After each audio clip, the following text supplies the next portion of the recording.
everyone, we've got about a minute before the webinar really gets started. Before we hit the 3 o'clock hour Eastern time, I just wanted to make sure that you guys can all hear me and see my screen. You should see the title slide now, and I'm just gonna move between a couple of slides. So if you can see me and hear me, if you could just let me know in the questions box on your GoToWebinar panel, I'd really appreciate it, just so I don't start presenting to the ether.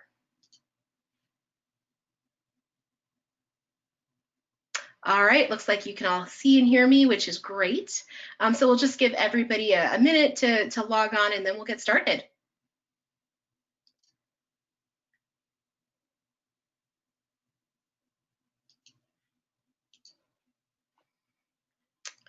All right, well, thank you guys for joining me today for our Mighty Causes webinar on SEO for nonprofits. It's a really interesting topic and kind of a different one for us, so I'm really excited to get started. My name is Linda Gerhardt, and I'm the Senior Community Engagement Manager for Mighty Cause. I've been with Mighty Cause since 2016, and my background is in digital communications for nonprofits. So one of the things I help with at Mighty Cause is our SEO strategy, and that involves a lot of different things we'll discuss as part of this webinar, but I do have firsthand experience with SEO as part of what I do every day, and I hope I'm able to share some information that'll help your nonprofit optimize your website and rank higher in searches. Here's a look at today's agenda. We're going to try to keep this webinar as an intro to SEO and not get too lost in the weeds, because SEO is a big topic and a full-time job. But because we know nonprofits have staff members that wear a lot of hats, we're going to go through the basics, give you the background you need to understand SEO, and share some tips and some quick wins that will help you start focusing on it at your organization.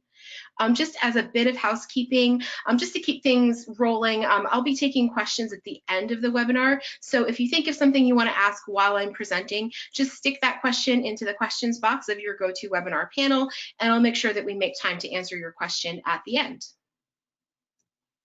In case this is your first webinar with Mighty Cause or you're not familiar with who we are, I just wanted to take a minute to introduce the platform to you. Mighty Cause was founded in 2006 as Razoo, and we changed our name about a year ago when we became an employee-owned company. We're one of the only platforms left in the industry that is not funded by venture capitalists, and we're a full-service nonprofit fundraising suite, and we have the most affordable pricing in the industry, with our new pricing guarantee making our platform even cheaper to use than PayPal. But instead of just a PayPal button for that price, you have a full suite of products at your disposal. Our primary customers are small and mid-sized nonprofit organizations, and since we were founded in 2006, we've raised over $650 million for causes on our platform. I wanted to give you a quick peek at the product suite for Mighty Cause, which is really designed so that entry-level users and experts can get just as much out of it. Nonprofits on Mighty Cause all have a beautiful, customizable nonprofit profile where you can tell your story, collect donations, share photos and videos that illustrate what your nonprofit does.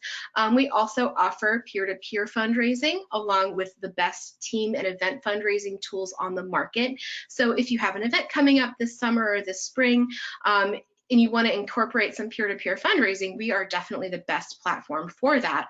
Our event fundraising technology was upgraded at the beginning of the year, and it's better than ever. You also get a bunch of tools to collect donations, such as a donation widget and donation forms. And you've also got the ability to customize the checkout process so that you can be sure you're getting the information you need from your donors.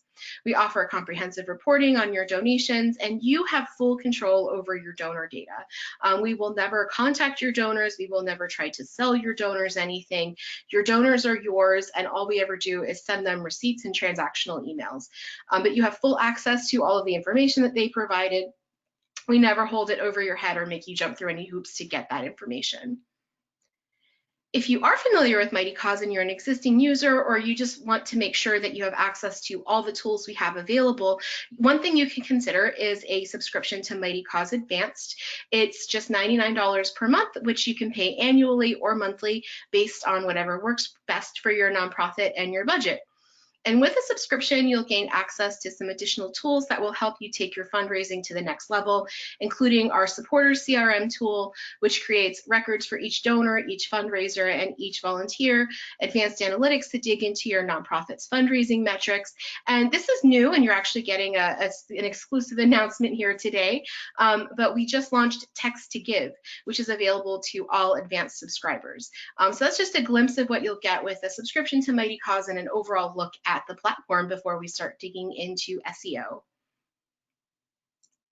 So we're going to start talking about SEO in a very obvious place, which is what even is SEO? And SEO is an acronym for search engine optimization. So basically, SEO is about being seen. It's about ranking higher in search engine results so that more people can find your nonprofit and get to your website. You do this with a combination of site design and content that's built on your website. And the idea behind it is not getting anyone and everyone to your nonprofit's website, but getting the right people to your website at the right time for the right reasons. So through SEO, you'll increase the volume of traffic you get to your site, but you'll also be working to improve the quality of the traffic you get to your site. And we'll talk a little bit more about what that means specifically in a few slides. For the purposes of this webinar, when I say website, I mean your nonprofit's own domain and not your Mighty Cause page, because while Mighty Cause has a lot of tools that you can use to support with your donations, and it can sort of act as that first online space that you have as a new nonprofit, we really own that domain. You own your domain. So you don't really have a lot of control over what happens on Mighty Cause in terms of SEO, but you have total control over your own domain. So that's really what I'm talking about on this webinar when I say your website. I mean something that you maintain yourself through a content management system or CMS like Wix or WordPress or Squarespace. SEO is a topic that really does have its own language. So before we get too deep, I wanted to take a moment to define some terms that we'll be using in this webinar, and you'll also see over and over again if you do some research into SEO on your own. The first term is SERP. That's S-E-R-P, which is a search engine results page. So basically, when you Google something, the SERP is what you see. It's the results that are given to you by Google. And it's worth noting here that your SERP may look different from someone else's SERP or my SERP. These days, SERPs are very much individualized based on what search engines and the companies who own them know about you, which is quite a bit if you're Google. Next is keywords, and keywords are so important in SEO that we have a whole section of slides just on keywords. But all you need to know right now is that a keyword is a term that is used to describe your page and also how users might search for your page. A keyword can be just a single word, but it can also, and is most often, an entire phrase. So if you're searching for some shoes, and let's say you wanted to specifically find wide width black flats, that whole phrase would be your keyword. It would not just be flats, not be women's flats, it would be wide width black flats, because that is specifically what you are searching for. Organic is another word that you'll hear a lot, and it's got a very different definition than what you'll see at the grocery store when it comes to digital marketing and SEO. Organic basically just means unpaid. Organic search is your ranking on a SERP or search engine results page that you did not pay for and is entirely based on a search engine crawling your page and deciding to show that link to a user because it decided it would be useful to them. And organic traffic is the volume of users who are getting to your page through unpaid channels like a link in organic search results. SEM is something you'll see a lot, and that's just an acronym that means search engine marketing. And that's an umbrella term that describes anything you do to market your website and your brand through search engines. So that can include organic search and SEO, and it also includes things like Google ads that are paid. And then finally, we have spider or crawl, which are kind of creepy ways to describe the same thing. A spider is a piece of software that crawls the World Wide Web, gathering information, and then the spider takes that information or that data it collects back to the search engine.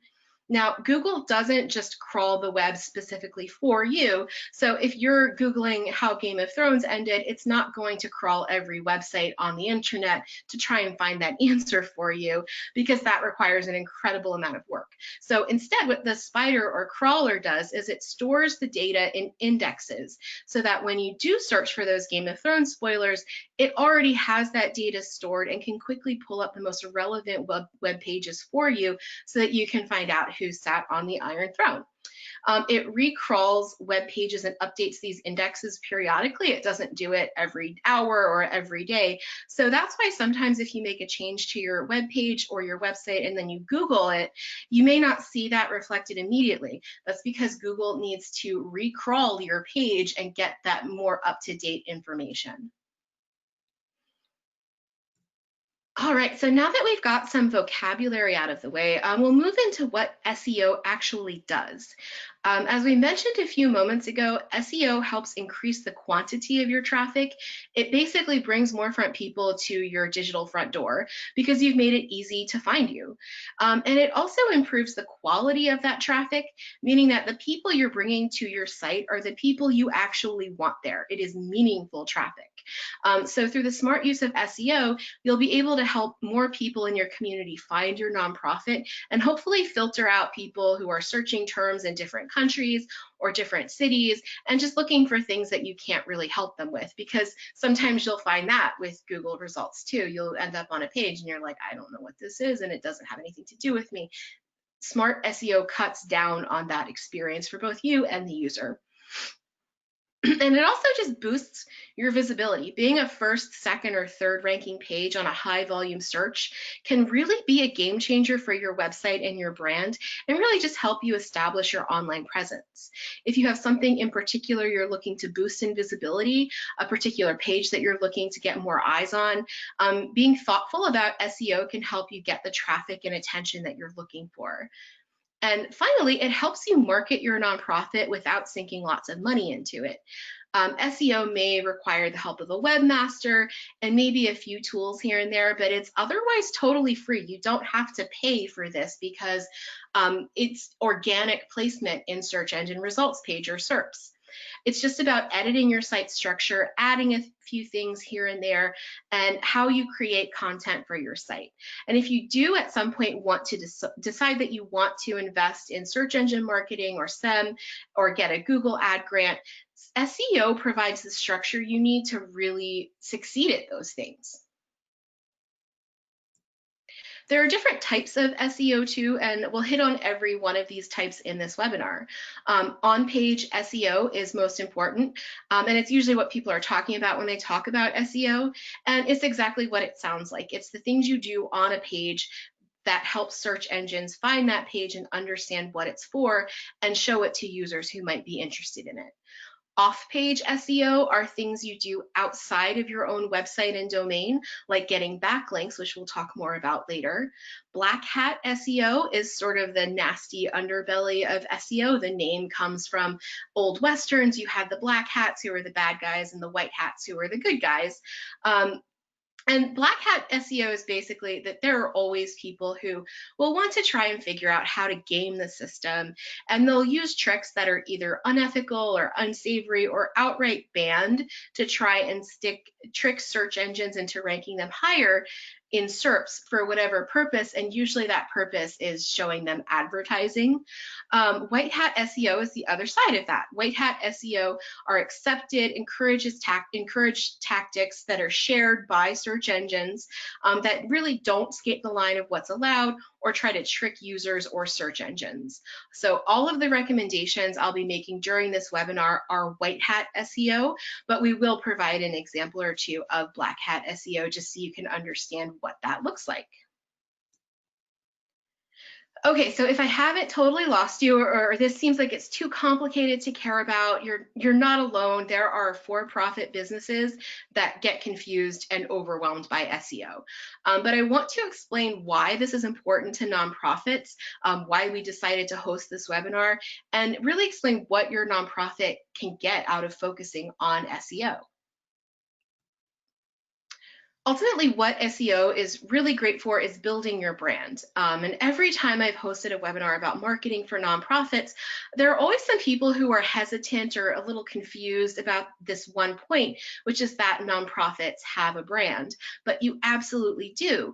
And for nonprofits, it's really important because having authority, being trustworthy, being trusted is what gets people to use your services and donate to your organizations. If people don't trust you, they won't come to you for assistance, and they definitely aren't going to donate to you. And search engines really are our primary way of getting information on any subject these days. So if someone's, say, interested in volunteering or donating for an organization that does what you do, or needs more information about the subject your nonprofit works on, or maybe heard from a friend about your nonprofit and they want to learn more about what you do, you're really doing yourself a huge disservice if your website is a mess or it's hard to find. You'll miss out on helping people, you'll miss out on volunteers, and you'll miss out on donors too, because your website is the digital front door to your nonprofit, and search engines are a map to get there. The cool thing about SEO is that it's not something you have to pay for, and paying for it won't even necessarily help you be better at it. It's all stuff you can do on your own or work with your webmaster on, and you really don't need to lay out much money to improve your SEO. It's just a set of simple tasks and different ways of thinking about presenting content and information to people that will help boost your visibility. So sometimes nonprofits are really quick to ask about paid advertising or to lay money out for paid advertising, but SEO really doesn't cost you anything and can have a huge impact for your nonprofit and your brand.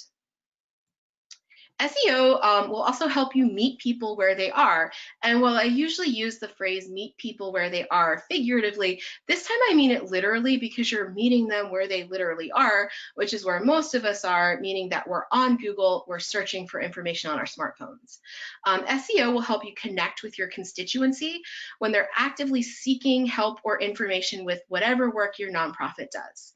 So for instance, if I found a lost dog, I might Google animal shelters near me. And the first result I find will most likely be the first place I talk to about the dog, which allows the animal shelter to help both me and the dog I found. And hey, when I walk in your door to give you the lost dog in hopes that they can find its owner, I may leave some cash for you to donate to your work so that this dog might have a better chance of a better outcome.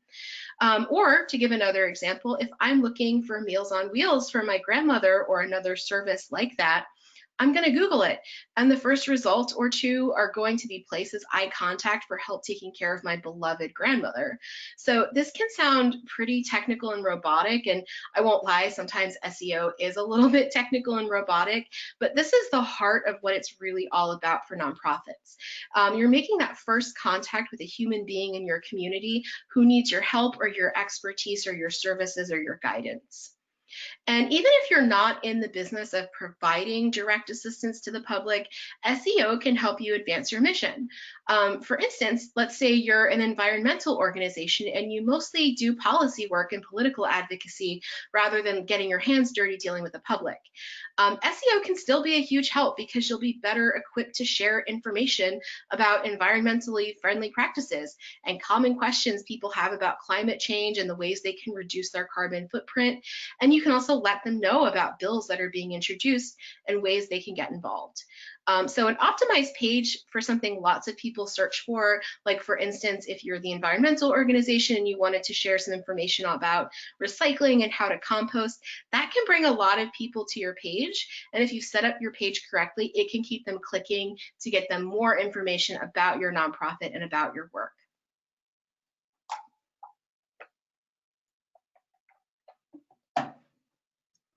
Really, one of the biggest benefits to SEO is that it brings a greater volume of people to your website, and every single one of those people is a potential donor. Just as when somebody calls your organization on the phone or sends an email or walks in through your front door, you have the opportunity to convert them into donors by providing them with information, services, and so on. And you have that same opportunity with every visitor to your website.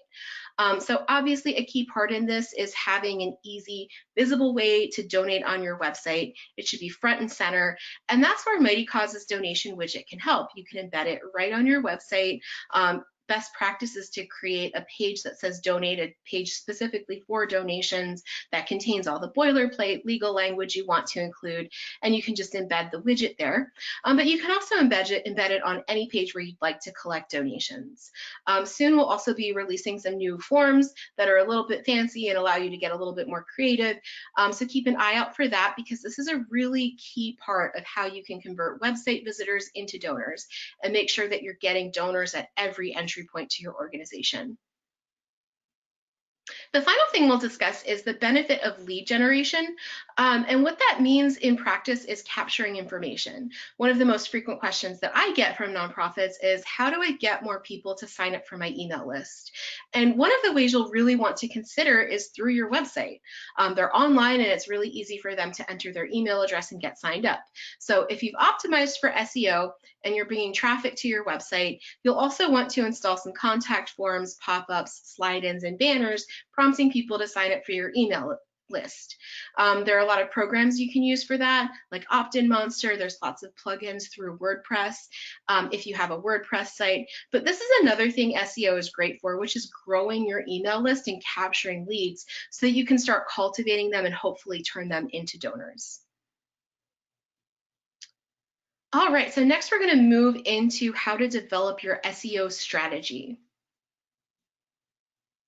The first step here is really easy. It's just Googling yourself and seeing where you are on SERPs. Try a bunch of different ways to search and see how that shakes out. You can start with Googling just the name of your organization and then get a little bit broader, more realistic.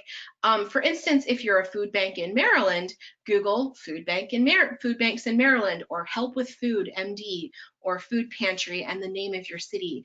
Just about everything you can think of, and just see where you land on SERPs. Keep track of the searches you try and where you rank. And of course, if someone else is ranking higher, make note of it, because those are the pages that you'll need to compete with. So you will need to make your page better than theirs, and right now their page is better than yours, so you can take some notes and see what they're doing and sort of scope out the competition and come up with a way to rank higher than them. Secondly, you'll want to take a look at your website and see where your website is and how you can improve. For instance, are you using Google Analytics? If not, you definitely should. And as a side note, you can also set up Google Analytics for your Mighty Cause page. Google Analytics helps you see where your traffic is coming from, which pages are getting the most traffic, what people are doing when they get to your page, if they're staying there or if they're leaving, and so on. So these are all things you'll want to know. How people are finding you. Are they getting to your website from Google or social media, or is most of it direct traffic, meaning that someone clicked on a link that sent them right to a specific page? So take a look at the pages you've set up. Are you targeting any keywords? Can you tell whether you were trying to rank for something? And what are the pages that are doing the best? If you have, most sites will give you some basic analytics, but Google Analytics will allow you to really dig in and see what's happening on your website. Once you've evaluated where your website is, you can look ahead and go deeper by investing in some tools to help you with SEO. For keyword research, which we're going to talk about more in depth later in the webinar, you can use tools like Moz, which is what we use here. Google Keyword Planner is something that we also use. That's a tool that's provided through Google Ads, and you can use it for free if you sign up for a Google Ads account. Ahrefs, SEMrush, these all have funny names, so I'll make sure you get the slides so if you're interested in any of these tools, you can look at this slide and reference it. As we mentioned, Google Analytics is an absolute must, and one thing I cannot recommend enough if you have a WordPress site is the Yoast plugin. It's a paid plugin, but it's not that expensive and it is worth its weight in gold. What it does is it tells you as you're building a page how to improve its SEO. So while you're writing the page and you're building it out, it might tell you, hey, your keyword density is way too high, you need to dial it back. Or you should put the keyword you're targeting in your URL, it's not there, and then move it up to your first paragraph because you didn't say your keyword until the end. It gives you that kind of feedback, which is really helpful as you're building out content. And just so you know, we have no business relationship with any of these companies, so these are just recommendations based on what I've used, what I've had good experiences with, and what I have found to be helpful to me. And then you'll want to assemble your SEO dream team. Now, one of the most important people on your dream team is your webmaster, because for some aspects of SEO, you will need to go into page code. And if that idea totally freaks you out, you'll want someone who knows what they're doing to do it for you. So some of you may already have a webmaster who helped you create your website, so you already know who that is. Otherwise, see who on your team is comfortable with website design and website building. You'll also need someone to learn Google Analytics and become your analytics guru. And basically, they'll just need to be able to understand the metrics on Google Analytics and share it with you on your team. Google is really awesome on this front, and they have lots of tutorials and guides that you can access for free. So you may just want to pinpoint somebody that you want to become an expert in this for your team. And then you'll need a content master. This is the person who will actually get in, do some keyword research, write and edit copy, which is the text on your website, and help optimize your old content and build new content based on the needs of what you want your website to do. And then finally, you'll have a taskmaster who can oversee the whole SEO project and break it down into phases and specific tasks that are then delegated to your dream team members. Now, I do want to say, if you're one person because you run a small nonprofit and you are playing all of these roles, that is totally normal and it's totally okay. One thing I would urge you to do is, if you're a one-person show, is reach out and see if you can get some volunteer help. A lot of times we have skilled professionals in our volunteer bases that we don't even know about because we've never asked them for things like helping with SEO, and they may be able to fill in some of these roles for you and get you this help for free. And if you're really feeling truly on your own, I would check with your board and see if they know anybody, because often your board members are business professionals and they may know somebody who can help you get off on the right foot and start tackling some of this SEO. So now we're basically just going to move into what Google looks for from a website. All right, so basically Google made its name on its search algorithm, and that is what differentiated it from all of the search engines that existed during the AOL boom. So Ask Jeeves, Dogpile, Webcrawler, Lycos, AltaVista, they didn't really organize the information that they found well. So you just kind of had basically a literal dog pile of websites that you could click on, and you had no real idea if it was going to be what you wanted or not. But Google found a way. They developed an algorithm that helped them organize the information for users in a way that made sense, that was intuitive, and helped users access the most relevant pages for their search. And those algorithms have grown quite a bit.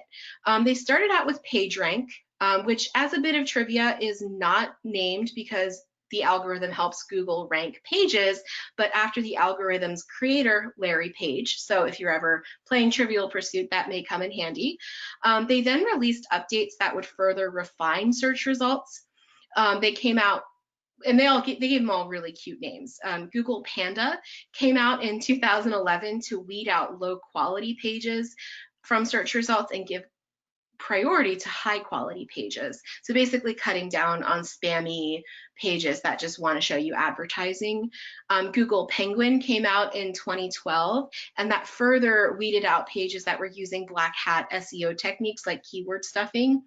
And Google Hummingbird came out in 2013, and Hummingbird really changed the search landscape by focusing on sites that had natural conversational writing styles, and sites that had used their recommendations to optimize their pages, that weeded out a lot of the link farms and other black hat websites that were using kind of shady techniques to get you to a page where they would show you basically a bunch of garbage. So Google made its name on providing the best search results on the web, and that is what they're still focused on to this day. Basically, when it comes to search, Google's only concern is how well a page answers a searcher's question. If they deliver irrelevant search results, they may go to Bing, so they may use that loser, and they want that user to stay on Google. So that's the top thing they look at. And they just look at how well a page answers a user's question based on their search history, based on their search term, based on what's on the page. And then they break that down into several different factors. And we'll go into what those factors are in a minute, but that's the important thing to keep in mind when you're thinking about SEO. They're really not thinking about themselves or your nonprofit and what your needs are and what would be best for your nonprofit. All they want is to provide the best answer to whatever the user is searching for, and that is it. You've probably noticed in the past few years that Google is getting even more sophisticated in how it organizes its searches, so that often you'll get a Google snippet that answers a question for you right on the SERP, so that you don't even have to click on a link to get the information you need. The funny thing there is that even if you have a Google snippet, you're still going to get a ton of clicks, even though the information has been given and the question was answered, because that lends a lot of authority to your page. So people are much more likely to click through and see what you have to say. And one thing I do want to note is that Google is using machine learning and AI, or artificial intelligence. And so it's always been really hard to hack Google searches because they're light years ahead of the rest of us with their technology. And because of their machine learning and AI, it's even harder to do that. So stay honest here, because trying hacks or tricks is only going to hurt you. Google can see what you're doing, and they will downgrade any pages using black hat or shady techniques. And I just want to note here that there are definitely other search engines out there like Bing and Yahoo, and they're totally valid and fine to use. I'm just focusing on Google here because they're the thought leaders. They sort of are the industry leaders, they're the trendsetters, and all of the other search engines follow what they do. So if you do well on a Google search, you'll probably do well on a Bing and a Yahoo search as well.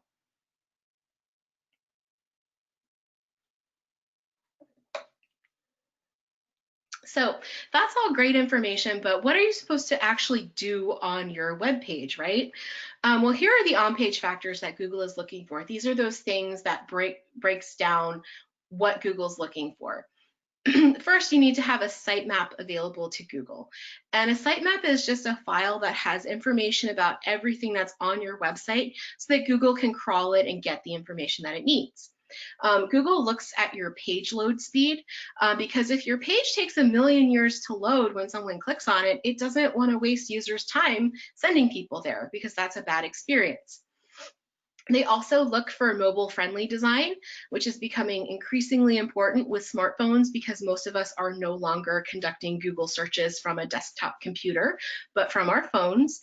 So if your website is not mobile-friendly and people need to pinch in to zoom and read what's on your page, that's a really poor user experience, and it acts as a barrier between the user and information. So it's important to make sure that your website is mobile-friendly, and that can really just be as simple as moving to a mobile-friendly template on WordPress. Google looks for brief, descriptive page titles.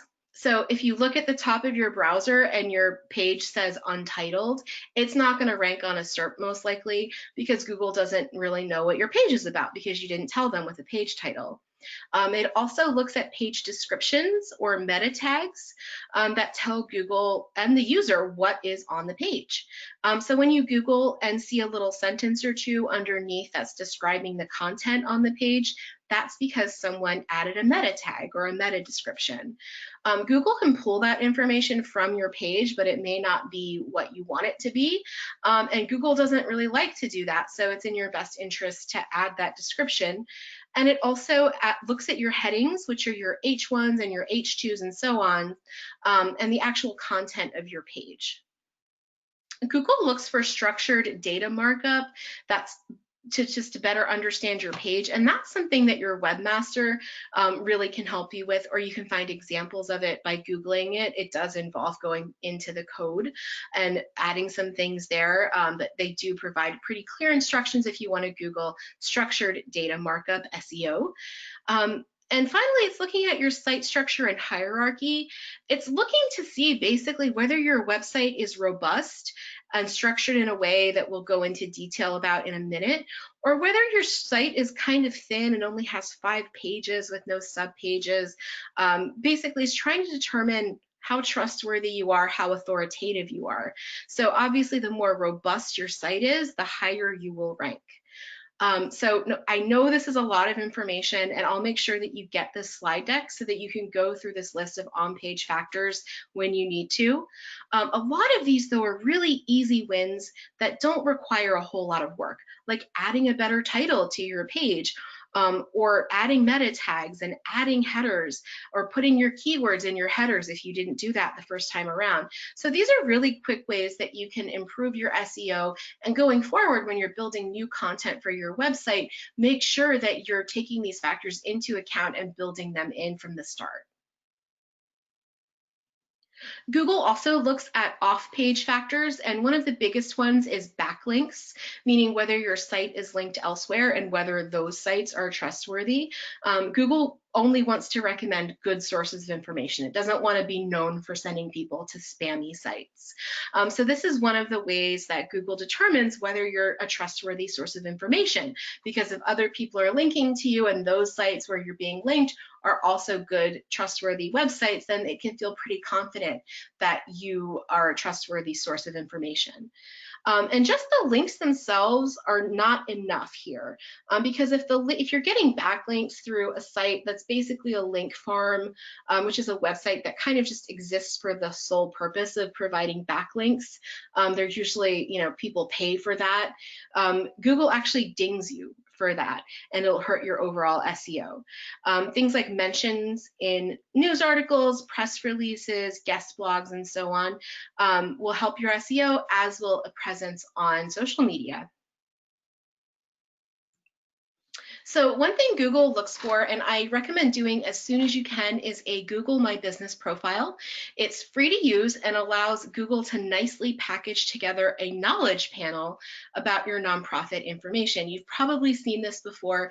If you take a look at the slide, you can see Mighty Cause's knowledge panel through Google My Business. It just has general information about your business.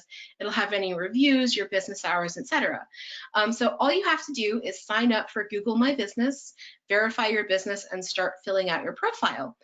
So add your business hours, add some photos, make sure your address is correct, add a phone number. And that last part is important because on smartphones, when you have a Google My Business profile, people can just click a button or tap a button on their phone to give you a call. So it makes it really easy for people to get in touch with you. And Google likes it too because it's more helpful for the user. And the difference in a SERP with a filled out Google My Business profile and without it is really stark. It really and truly does make a huge difference in how attractive and prominent your business information is on Google. So this is a quick win, and whether you do anything else we talk about in this webinar, this is a simple, easy thing you can do that will help your nonprofit be more visible in SERPs. And just to be clear, you're not targeting any keywords here. This is just something, so when somebody Googles the name of your nonprofit and they want to find out some information, they want to get to your website, or they're looking for your phone number or directions, they can easily find it, and it nicely packages that together for the user. All right, so we've mentioned keywords a whole bunch of times, and now we're going to dive into what keywords are, how they work, and how keyword research works. So as we mentioned earlier, a keyword is a search term, but in a more general sense, it's a term that describes the content on your page and will help users find and understand the content on your page. A keyword can be a single word, but more often it's a few words or a phrase. With keywords, there's a tough balance to strike between being broad while not being so specific that you have a keyword no one actually searches for. For instance, if you were running a cat rescue, the keyword cat is way too broad.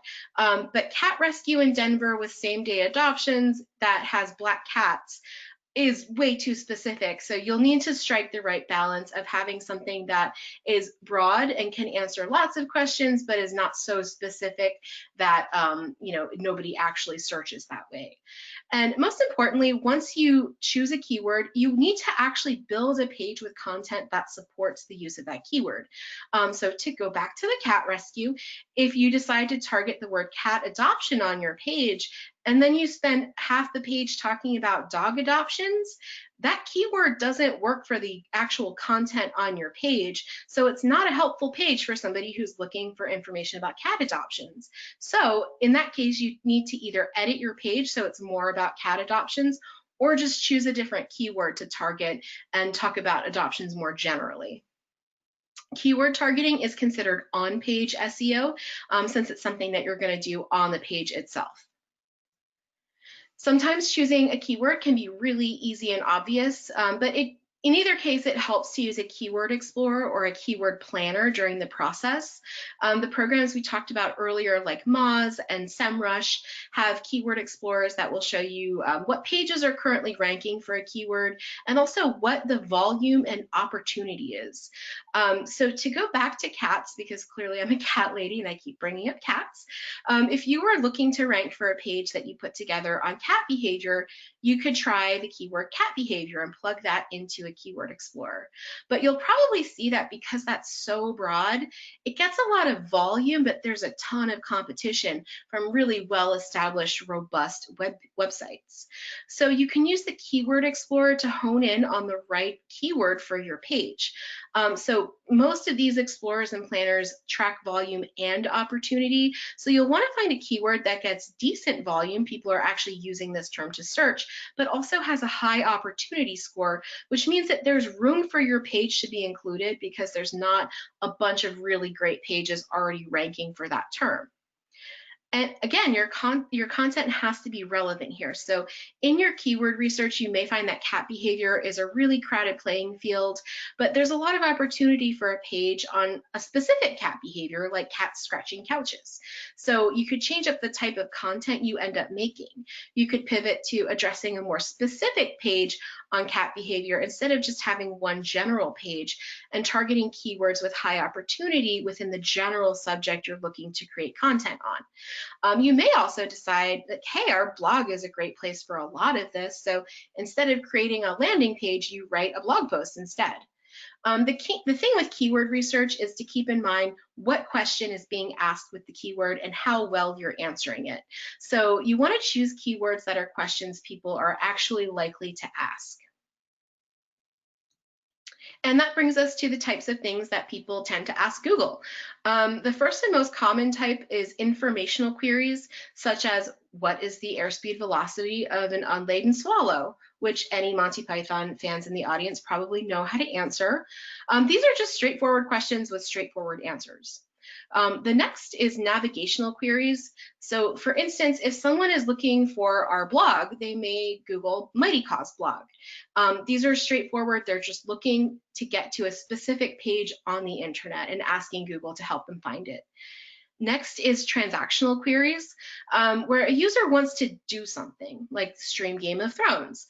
Google will find them a website where they can stream Game of Thrones. It's very easy and very simple. Next, you have commercial investigation. So if someone is looking, for instance, for the best nonprofit fundraising platform, or the best running shoes, or the best gaming monitor, they Google those terms and Google would fetch them information comparing those different options. So it wouldn't point you to a website necessarily that sells running shoes if you were looking for the best running shoes.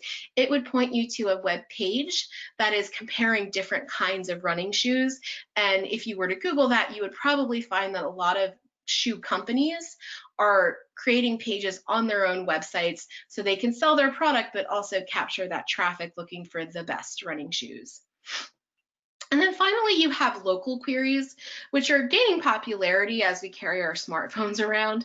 And that's just looking for stuff near you. So since Google knows where you are and pretty much everything about you, you can Google animal shelters near me or coffee shops near me and get a listing of what is near you with distance and directions through Google Maps. So for the most part with keyword targeting, you're going to be looking at informational queries and local queries with some exceptions because, you know, for instance, if you accept blood donations at your nonprofit and someone wants to know where they can donate blood near them, you'll want to get them to that page with that information. So it's also important to keep in mind what kind of query you're optimizing for when you're doing keyword research. And then the question is, once you've got your keyword, where does it go? It goes in your page title, in your headers and your subheaders, which are the bits on your page, the slightly larger, bolder text, in your description, in your actual content on your page, your URL, your alt text, which is the text that you put behind images for screen readers, for people who are not able to read them. So they'll actually be read by a screen reader. And your anchor text, which is basically just another way of saying hyperlinks. If you do any editing inside of your website CMS or content management system, which for instance would be something like WordPress or Squarespace or Wix, you can probably stick your keyword in these places pretty easily. It's built in to help you do that.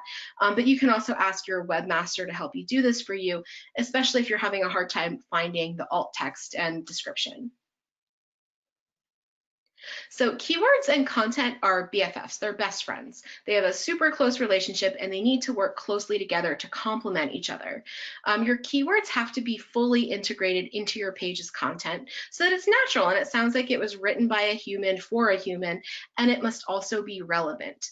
Again, Google is looking for pages with content that best answer the questions that the users are asking. So if these things are disparate, if they don't make sense together and don't fully mesh, it's not a helpful answer on a page. So when you're working on SEO, you'll basically be using your keyword to audit your content or create your content and make sure that they're totally meshed, make sense together, and they're intertwined. I wanted to move on to some keyword do's and don'ts. The do's are pretty simple. Focus on searcher intent and relevance, as we've talked a lot about, and use your keywords to refine your content so that it answers a question better. Focus on providing quality content, meaning a helpful, well-written page with skimmable information that answers the question that's suggested by your keyword. And finally, diversify. Your whole site is not going to be married to one keyword. It won't rank for a keyword. Individual pages within your website will rank. So if there's a keyword you want to rank for, create a new page for it or write a blog post around it. The more keywords you target, the more you will rank and the more people you will bring to your site overall. And now we'll move on to some don'ts. The biggest don't is keyword stuffing, and that is just what it sounds like. It's using the keyword over and over again in a way that feels unnatural and robotic. For instance, if you were trying to rank for the keyword apples, if you're keyword stuffing, you might write something like, apples are a terrific fruit. There are so many different kinds of apples. Fuji apples, Gala apples, Pink Lady apples, Granny Smith apples, and so on. It sounds ridiculous, and that's keyword stuffing. And it'll actually hurt your SEO because Google sees what you're doing and it dings you. So you want the keyword in there, but present in those few key areas we talked about.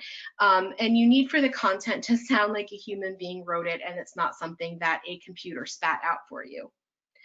Another thing you'll want to avoid like the plague is hidden keywords. Thankfully, Google's changes have stopped this practice for the most part, but hidden keywords are sticking invisible keywords into the page, like putting the keyword 1,000,000 times in white text on the page so that it's in the code, but is not visible to users. That's black hat, and that is a big no-no. Again, you really can't fool Google, so don't even try. And the last don't is don't skip your keyword research. Without researching keywords, you'll likely find that your pages are unfocused and they aren't really ranking for anything because you didn't know what term you were going for when you created the page. So make sure you do your keyword research before you build content. Okay, so lastly, I wanted to touch on actual site structure and how those relate to keywords. This is sort of advanced, but I think it's important to go over, and that's pillar pages and topic clusters. So a pillar page is where you target those broader keywords, like for instance, again, cats. So you may build a page, which is called a pillar page, where you collect all of your content about cats. So you think of it as a tree with branches or a Russian nesting doll. In that pillar page, you'll talk about cats, and you'll also branch out into more specific subjects, which are called topic clusters, like cat behavior, and all the pages that shoot off from that about cat behavior Cat adoption is another topic cluster, and that's where you'll share all of your information about adopting cats from your shelter. Maybe a topic cluster about cat health and answering some questions about cat health, like what vaccines does my cat need, how often does my cat need to go to the vet, and so on. This is a great way to build a robust website, target lots of keywords, and provide lots of information to the public and get traffic to your site.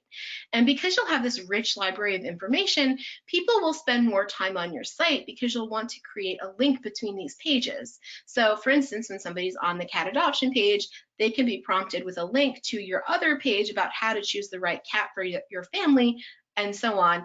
And this all helps greatly with SEO. Google is looking for this type of structure.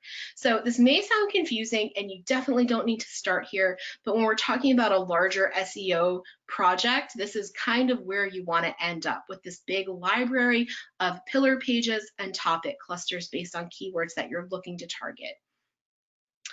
So basically that's pillar pages and topic clusters. You can always email me if you have specific questions about this, because this is a little bit more complex, but if you're already doing well with SEO, this might be the next step for you. All right, and to piggyback off of that big spiel about content, we're going to talk about actually creating content for SEO. So this is basically how you build a page, step by step. First, you find your keyword or keywords, so you know what you're focusing on. Then you come up with a short descriptive page title, and you map out your headers, which are the bits of big text that break up your page into different sections. You'll want to make sure your keywords are represented in the headers, though they don't have to be in every single one. And then you'll just start writing out your content. Long form content is ideal for SEO, so aiming in a perfect world for 1,000 words is great. If you can get it at bare minimum, you want at least 300. That is the bare minimum length you need to rank on Google. If you can get in between those numbers, you're good. You'll want to add some images. Don't forget the alt text.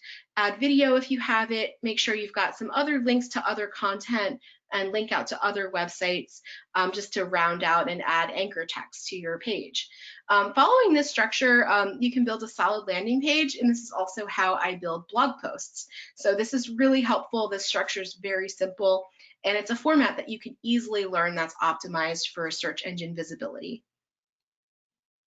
So the kind of content that works is pretty universal. As we discussed, content that answers a direct question tends to do really well. If you frequent any recipe blogs, you'll see this a lot. Before a recipe for brownies, you'll see a header that says, "How do you make brownies?" And then a paragraph that answers the question of how to make brownies. You're there for a recipe, but you've got it in paragraph form too, and it's kind of confusing. But the author did that for search engine optimization. And a note on recipe bloggers too, that's also why they'll have the long preamble about all of their childhood memories of brownies before their recipe, so that they can get to that minimum word count for their blog post, their recipe. So that's actually a really great place to learn SEO if you're interested, is check out some recipe blogs, because it's pretty nakedly apparent on their sites what they're doing, and you can learn from that structure. But basically, answering a direct question is really a great way to rank on a SERP. Moving on, you want your content to be skimmable, because most people skim web pages instead of sitting down to read them word for word. So that's where headers and lists come in handy. Different kinds of content like images, infographics, videos, etc., can help break up the content, make it easier to read, and also help with SEO. And one thing we haven't really talked about much is calls to action, but they're also an important component to strong SEO. Where do you want the person that's reading your page to go next? So for instance, if you're a nonprofit trying to get people to register to vote, a call to action would be, okay, here's a bunch of information about why you should register, and here's a button where you can actually do it. And this is a way of keeping people on your website, because your call to action can be something else on your website, like making a donation. And good content also just has a clear focus and is written well, like it came from an actual human being and not a computer. Some things you'll want to keep in mind for creating content are keyword density. And there is an actual number you're aiming for with the amount of times you actually mention your keyword, and that is 2.5% of your total copy. Under that, it may not register for the keyword, and over that, you could get dinged for keyword stuffing. Yoast actually calculates this for you in WordPress and flags it for you if you're under or over. So Yoast can be a really helpful tool here. You'll want to make sure that the keyword is in the right places, like in the title, first paragraph of the text, and so on, like we talked about. And you'll want to stay away from creating multiple pages with the same keyword focus, because you'll essentially end up competing with yourself. And again, you want to keep your copy short and skimmable. You're not writing the next great American novel. You're just trying to impart some information in a way that's easy to understand to the public. So think Hemingway. If you want to think novelists, keep it short and punchy. All right, so I do want to talk a little bit about link building. I don't want to get too deep into it, but this is an important part of SEO, so I wanted to briefly go into it. Backlinks are exactly what they sound like. They're links to your website or a page on your website from outside sources. And as we discussed, Google looks at this to determine whether or not you are a trustworthy source of information.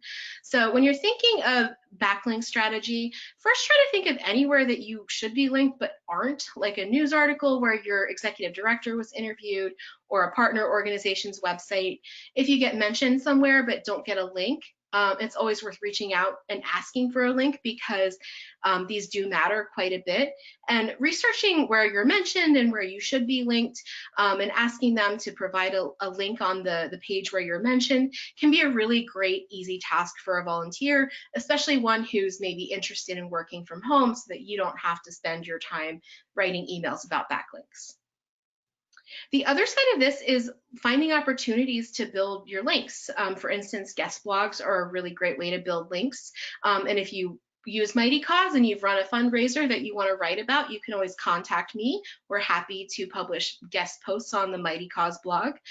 Conferences and networking events, press releases, press outreach are really great for link building. So we recommend making sure that you stay in touch with local press and make your organization available to media inquiries, so that you can get those interviews where you're a subject matter expert and possibly get a link in a news article. All right, so we are in the home stretch, and I just wanted to quickly go through some best practices for you and summarize some of what we've talked about.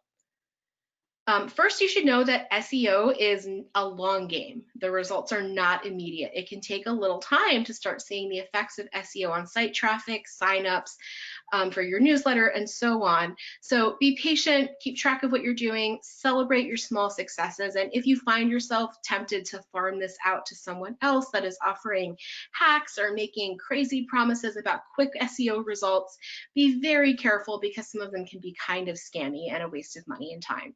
SEO is something that you build over time, not something that you can do quickly to see a massive jump in traffic. It's more of a long-term investment than a quick payout. An important best practice is to track your progress and make sure you understand your metrics.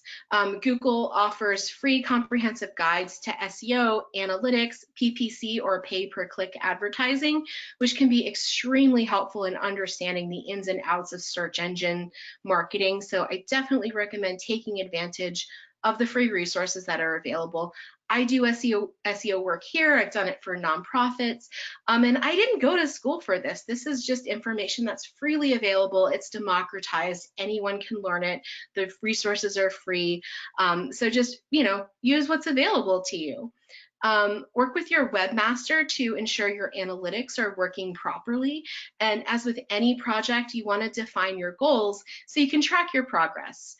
So your goal at first may just be to add page titles to all of your web pages and start writing monthly blogs for SEO. And those are totally fine goals that you can work toward. Just make sure that you actually take the time to set them. And you want to also set KPIs. Those are key performance indicators, and they work with your goals, obviously. So for instance, if your goal is more traffic to an important page on your website, then volume of traffic to that page is a KPI. That's the metric you're looking at to measure your success. So set those, check on them at least monthly, and just make sure you're on the right track. One thing that's helped me a lot is just staying on top of trends for SEO. So I know that when something is changing, if Google's releasing an algorithm update, and reading blogs is also really helpful. Some of my favorites are the Moz blog. There's this guy, Neil Patel, who is so good at SEO that if you Google literally anything related to SEO, a blog post of his will pop up. So he's a great source of information, and you can kind of see the stuff in action. HubSpot, SEMrush, they have great blogs, and the Yoast blog is also a great source of information. And of course, I have to plug Mighty Cause's blog, which I run, and you can also find lots of great content there for fundraising strategy. And finally, stick with Mighty Cause. We are focused on small to mid-sized nonprofits, so all of our tools and trainings are focused on that audience. And we're also priced for that demographic, meaning we're affordable and can suit any budget, no matter how small, because you can use us for free if you want to. We also offer free monthly trainings like this one and all the tools you need to put these tips to use so you can get more donations and grow your nonprofit. All right, so just under the wire, we're right at the end of the presentation. So I wanted to take some time to answer any questions that you guys might have. So if you have a question, just type it into the questions box of your GoToWebinar panel. Okay, it looks like there's a question here. Do you recommend a Google grant? Yes, I do recommend a Google grant with a couple of caveats. So Google grants are wonderful. It's a program that Google has created so that if you want to get into pay-per-click advertising, which are the paid ads in Google searches that you see, they provide those to nonprofits for free. So you get an advertising budget through Google Grants, and you just create your ads and it'll place those ads in Google searches at Google's expense. It's a grant, basically. However, this stuff that we're talking about related to SEO, you need to have in place first, because a lot of it's going to be really confusing to you, and you're going to have a hard time succeeding if you still have only 5 pages on your website, you don't have page titles, you're not using keywords and headers, because you're going to need to use all of those things with a Google grant. So I would say the things that we talked about here today, and I know it's we just reached an hour, so if you need to log off, please feel free, but if you want to stick around, I'll answer any questions you guys might have. A Google grant would be the next step after you kind of have a handle on SEO as a general concept, and you put some practices into place to have pages built out and keywords targeted. And you also want to think about things like page load speed, because those are things that Google is going to look at. And with a Google grant, just like any grant, you do have certain benchmarks that you have to hit in order to keep the grant. So they're actually fairly high, so you want to make sure that if you get a Google grant, you're set up for success and you have a robust website where you can promote it and use that grant for all it's worth, because it's like $11,000. It's quite a bit of money. Okay, what website builders do you recommend? Well, my favorite, honestly, from me to you is WordPress, especially if you need to be able to maintain your website on your own. WordPress is great for that. You can have your own domain. You can self-host it, which means that you don't have to go through WordPress.com. You can go through something like DreamHost or Bluehost or GoDaddy or whatever you choose. But I recommend WordPress, especially if you're getting your first website together, because it's really easy to maintain. A lot of this stuff is baked into it and very easy for you to do on your own without the help of somebody who writes code.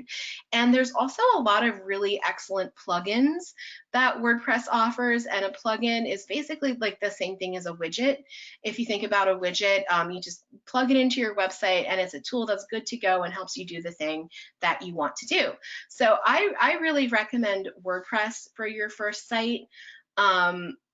But yeah, I mean, there's also lots out there. There's Squarespace, there's Wix. You could also create a site from scratch. The only thing to consider there, if you're using something like, a CMS like Drupal, a little bit more complicated, you might need some help maintaining it. So you want to choose something that's easy for you to maintain. But I'm a huge fan of WordPress. It's very user-friendly. So even if you have no web design experience, you should be able to put together a pretty good WordPress site. All right, so if there's any questions, I'll give you one more minute to enter them in. Okay, so this is an interesting question. We have someone who writes a newspaper article each month. So how would we use this on backlinks? Well, if it's something that's also, most newspapers have a website. Local papers, their websites might be a little bit thin, but if they're also publishing the monthly article to their publication's website, just ask them, can you please include a link to our website or this particular page. So depending on what they're writing, you can work with them. Like, I'm not sure what your line of work is, but let's say if you were a food bank and you were addressing some particular side of food insecurity, you could create a page to complement that and say, hey, here's some more information. Can you include this in the article? The other thing you could do, if they absolutely do not have this article printed or published on their website as well, is they can ask if they can just include a link in the actual text of the article that's published if it's a print publication. You'll just want to make sure that your URL is pretty easy to remember. You can create a shorter link that's like www.yournonprofit.com/ whatever your subject is, so that people can easily get directed to the right place without taking up a bunch of print, because they may be constrained when they're writing that kind of thing in. But just email them and just say, hey, is this published anywhere else? Are you publishing this on your website? Is there any chance you can include a link to this particular page on the article that you're writing, and just see where you go, because journalists are very familiar with backlinking. They get asked for backlinks all the time. So just write them an email and see what's what, and see if you can get them to include a link. Yes, I will send the slide deck. That's always a question. I will make sure that you have the slide deck. It's about 4 o'clock Eastern time, so you'll probably get it tomorrow, but you will have access to the full slide deck. This is a lot of information, guys, so I want to make sure that you have the slides to refer back to, and you'll also get a recording of the webinar. So if you wanted to share it with somebody that you want to work with you on SEO, you can share it with them as well. And I think that's all the questions we have. My email is linda@mightycause.com, so you can feel free to email me if you have any follow-up questions for me, or if you want to chat SEO, or if you need any recommendations for any tools. I'm happy to help out. But you guys have been great. Thanks for sticking with me through this really technical topic. I hope you got some helpful information, and I hope you enjoy the rest of your day.